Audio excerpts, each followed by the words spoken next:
করো আমার বন্ধু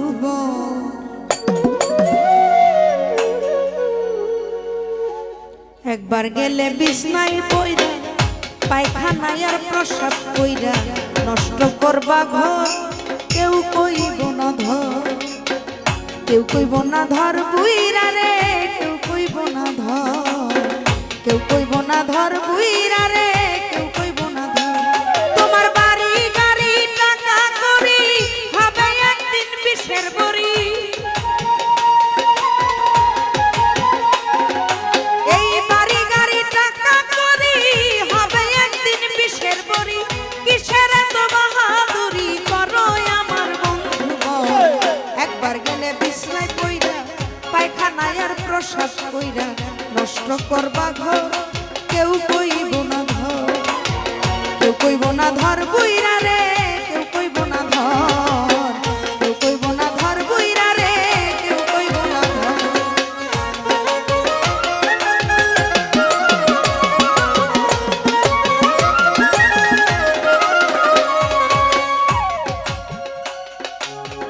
এই যে তুমি আজ তোমার সংসারের কর্তা এই সংসারের জন্য জোগাড় করতে সয়ন্ন খেয়ে নুন ভর্তা এই যে তুমি আজ তোমার সংসারের কর্তা এই সংসারের জন্য জোগাড় করতে সয়ন্ন খেয়ে নুন ভর্তা ওরে একবার তুমি হইলে বুড়া ডাকলে কেউ দিবে না সারা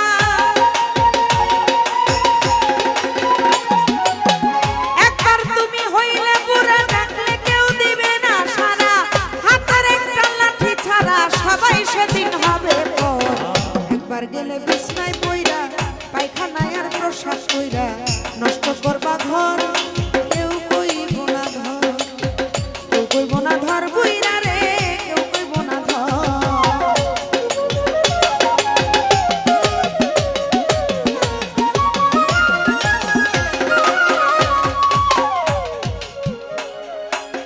এই যে তোমার বন্ধু বান্ধব আত্মীয় স্বজন পুত্র কন্যা ঘরের নারী নাতি পুতি বলি হারি যত প্রিয়জন এই যে তোমার বন্ধু বান্ধব আত্মীয় স্বজন পুত্র কন্যা ঘরের নারী নাতি পুতি বলি হারি যত প্রিয়জন ওরে যে যার স্বার্থে শেষে নাচবে তুমি মরলে সবাই বাঁচবে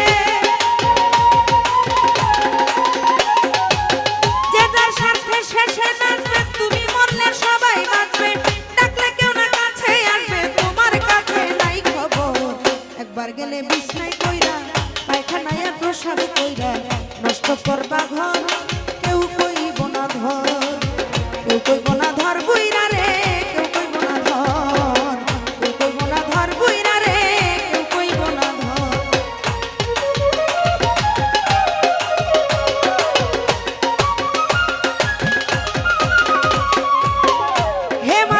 বিনয় করে শাহ আলম সরকার যার হাতে সংসার গড়া সে থাকিলে ঘরে পড়া সেবা করো তার হে মানুষ বিনয় করে শাহ আলম সরকার যার হাতে সংসার গড়া সে থাকিলে ঘরে পড়া সেবা করো তার ঘরে তার সেবা না করিলে তুমিও ঘরে পড়িলে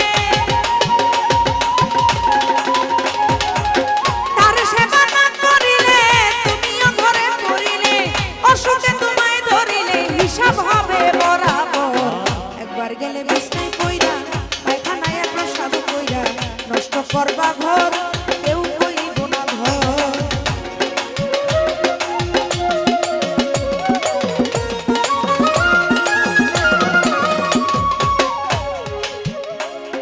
এই গানের মধ্যে শাহ আলম সরকার সাহেব বললেন হে মানুষ বিনয় করে শাহ আলম সরকার যার হাতে সংসার গড়া আসতে বাজাবে সে থাকিলে ঘরে পড়া সেবা করো তার তার সেবা না করিলে তুমিও ঘরে পড়িলে হিসাব হবে বরাবর আজ আপনি যা দিবেন আপনার জন্য ভবিষ্যতে তাই রেডি হয়ে থাকবে আমাদের এই সমাজে এখন শিক্ষিত সমাজ এখন শিক্ষিত, কিন্তু আমরা মানসিক দিক দিয়ে এখনো অনেক পিছিয়ে আছি।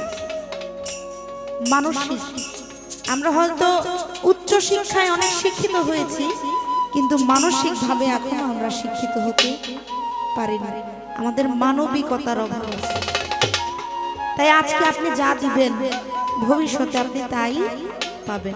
আজকে আপনি ভালো করবেন, ভবিষ্যতে আপনার জন্য ভালো তৈরি। আজকে আপনি খারাপ করলেন, ভবিষ্যতে আপনার জন্য খারাপই রেডি আছে। একজন সন্তান তার বাবাকে মারতে মারতে মারতে মারতে উঠান থেকে একটু দূরে নিয়ে গেছে, একটা আম গাছের তলার মধ্যে নিয়ে গেছে। তখন বৃদ্ধ বাবা সন্তানকে বলে, বাবা রে, আমাকে আর বেশি দূরে নিস না। সন্তান বলে, কেন? বাবা তখন বলে, বাবা রে, ওই যে দেখ দরজার মধ্যে তোর সন্তান তাকিয়ে আছে। তখন সন্তান বলে, সন্তান তাকিয়ে আছে তো কি হয়েছে? বৃদ্ধ বাবা তখন বলে, বাবা, তুই যখন ছোট ছিলি তখন আমিও আমার বাবারে মারতে মারতে মারতে মারতে এই গাছের তলায় আছি। তাই আজকে আমারও পরিণতি এই গাছের তলা। তাই তোকে বলি, এই গাছের বেশি দূরে আমাকে নিস না, তাহলে ওই যে তোর সন্তান দেখতেছে সেও তোকে ওই পর্যন্তই নেবে। তাই যাদের পিতামাতা আছে সেবা করবেন। অসুস্থ মানুষ ঘরে পড়ে থাকলে তার সেবা যত্ন করবেন। যে আপনার জন্য অনেক কিছু করেছে তার জন্য করবেন। আর তা না হলে আপনি বেঈমানের খাতে নাম লিখাবেন। তাই শাহ আলম সরকার বললেন, হে মানুষ বিনয় করে শাহ আলম সরকার, যার হাতে সংসার গড়া সে থাকিলে ঘরে পড়া সেবা করো তার। হে মানুষ বিনয় করে শাহ আলম সরকার, যার হাতে সংসার গড়া সে থাকিলে ঘরে পড়া সেবা করো তার। ওরে তার সেবা না করিলে তুমিও ঘরে পড়িলে, তার সেবা না করিলে তুমিও ঘরে পড়িলে, অসুখে তোমায় ধরিলে হিসাব হবে বরাবর। একবার গেলে বিছনায় পইরা, পায়খানায় প্রসাব কইরা, নষ্ট করবা ঘর।